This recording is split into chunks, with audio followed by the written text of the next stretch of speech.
Okay, welcome to History 1302. My name is Tom Wells. I'll be your instructor for History 1302.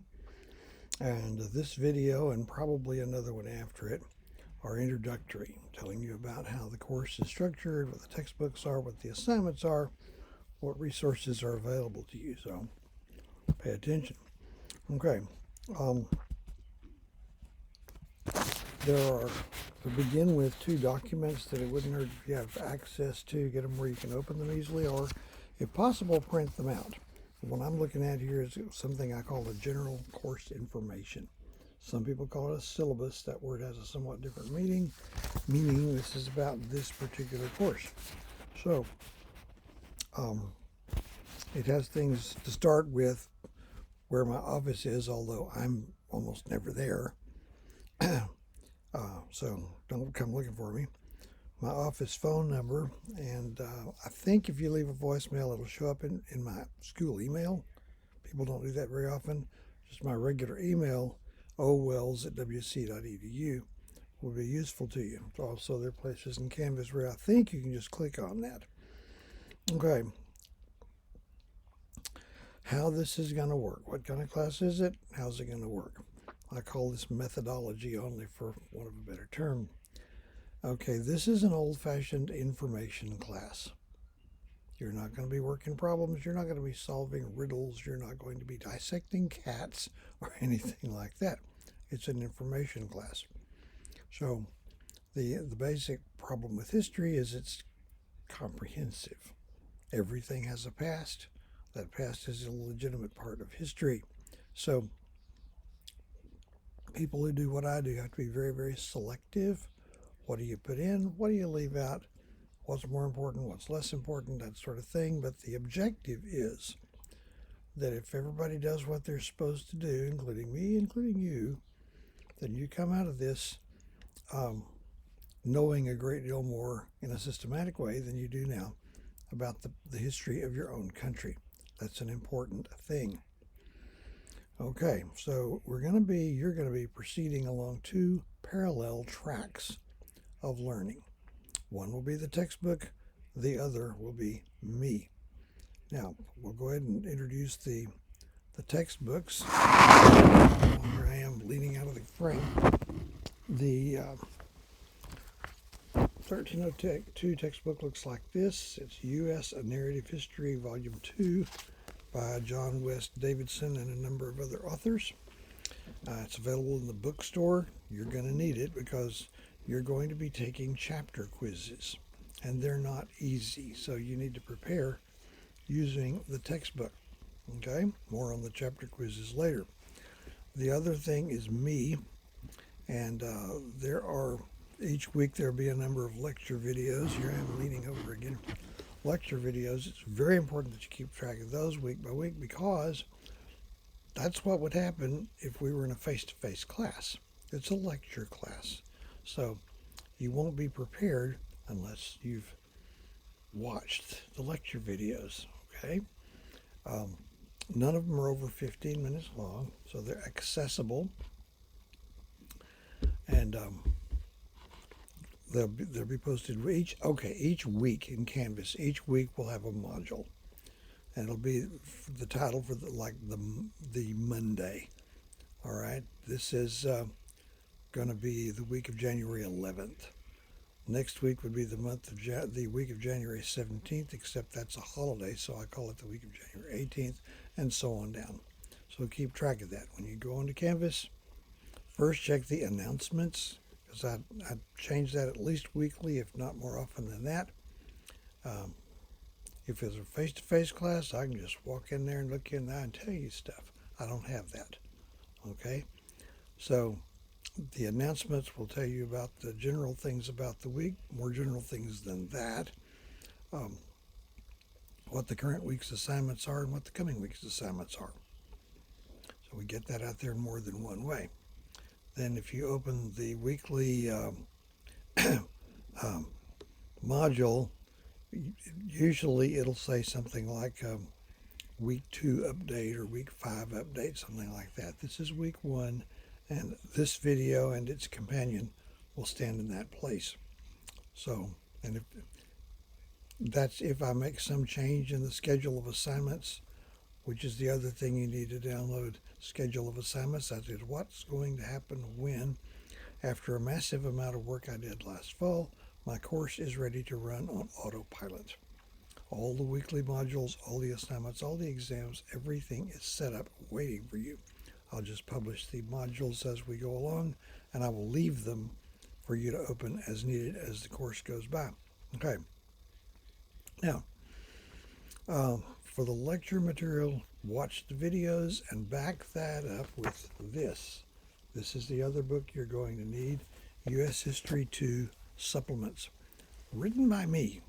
Okay, I didn't set out to write a book. What I started doing not long after I joined the faculty full time in the early 1990s was if I missed a day or got behind, I would write up the lecture notes, run copies of them, and hand them out. And I kept writing more and more of them, and eventually all my courses, both my courses, were blanketed with those. So the copying job ended up being pretty big. Now, for a long time, each department had a copying budget. You copy what you need. They fix it at the end. That day passed, and along about 6 years ago, maybe 7, I don't remember for sure, it was brought to my attention that I had exhausted the entire departmental copying budget all by myself in one semester. Mr. Wells, we can't do this anymore. So the best option was to go with a publisher in Dubuque, Iowa, who does specialty runs for people like me at all levels.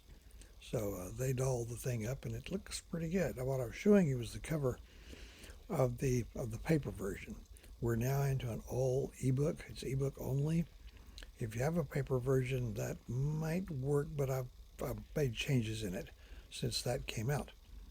And the 1302 version, the U.S. History 2 supplements, we worked on that right up under the deadline. So I'd say hold off before you buy that, because I'm not completely sure that the reprint, as they're calling it, it's not an edition, is done. In the general course information, if you're looking at it online, there is a direct link to the publisher where you can pay for that and download it. It's probably going to be the least expensive book you would buy. I think it's $22. But it's the lecture notes on steroids, and the major exams and the final exam are all based on it. So you will need it. It's going to be a long semester if you don't have that. Okay. Reminding you, I'm getting this kind of mixed up here. This is an online class, as you know. All the lectures are online. All the testing is online. And this requires a different kind of self-discipline from the student, other than, the self-discipline of getting yourself up and out on a cold morning and make it to class on time and do all this stuff. So your schedule is more open and free on that, but you still have to do it. You also will have to have a computer with dependable and acceptably fast internet access, and it will have to have a webcam, because the exams will be proctored using something like Unlock. We were using Respondus last fall, and that was nothing but trouble. We're not going to use that anymore. This one doesn't have a problem with Chromebooks like Respondus did. Okay, there's a housekeeping assignment or two, or not assignment, but announcement that I need to get out of the way here, so I'm going to do this now. As I tell my students, or used to when I had face-to-face classes, I like to get the boring stuff out of the way up front. Now, this concerns disability accommodations. If you've been diagnosed by a professional with a disability condition that would qualify you for what's called an accommodation under the Americans with Disabilities Act, then what you would need to do is contact the Office of Disabilities, I think it's called.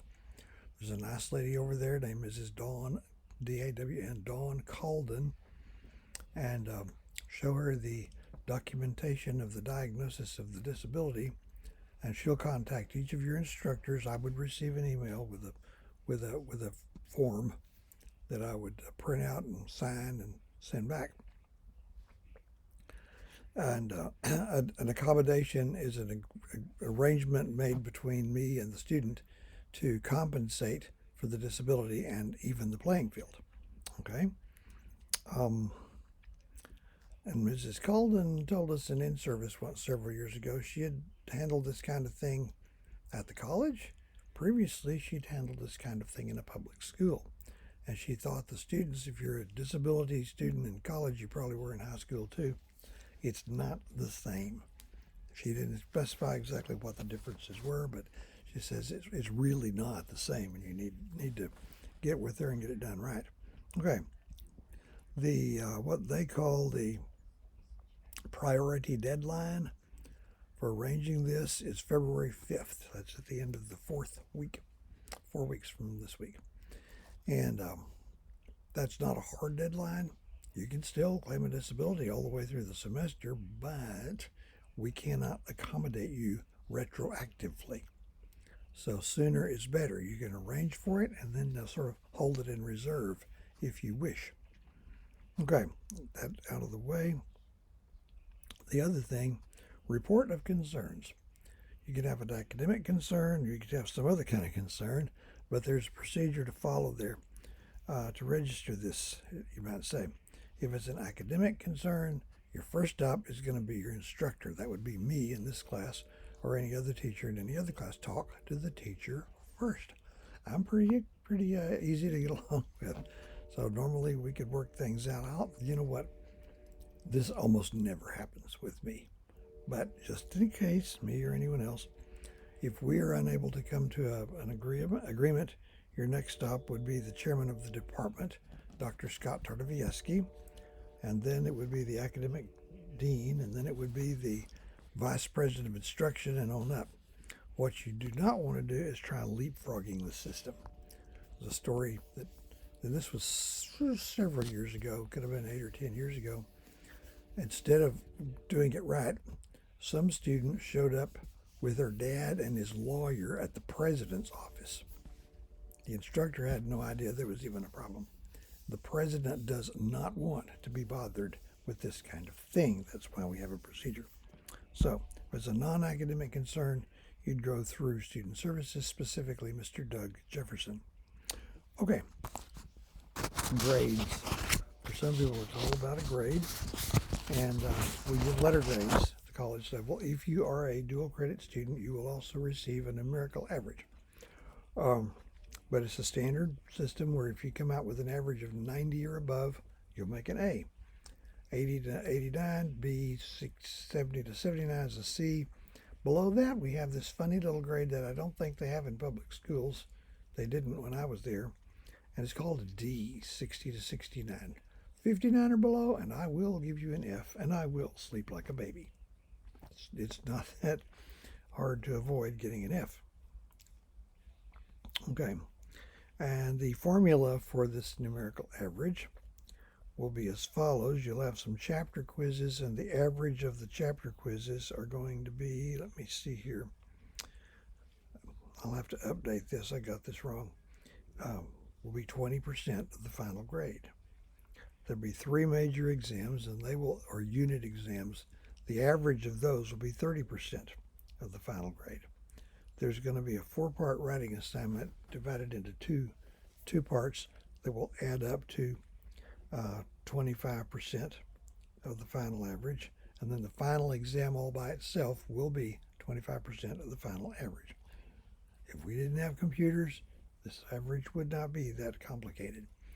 And let's hear me when I tell you, in this class, no assignments are optional and no grades will be dropped. Now, normally I leave things open for 4 days.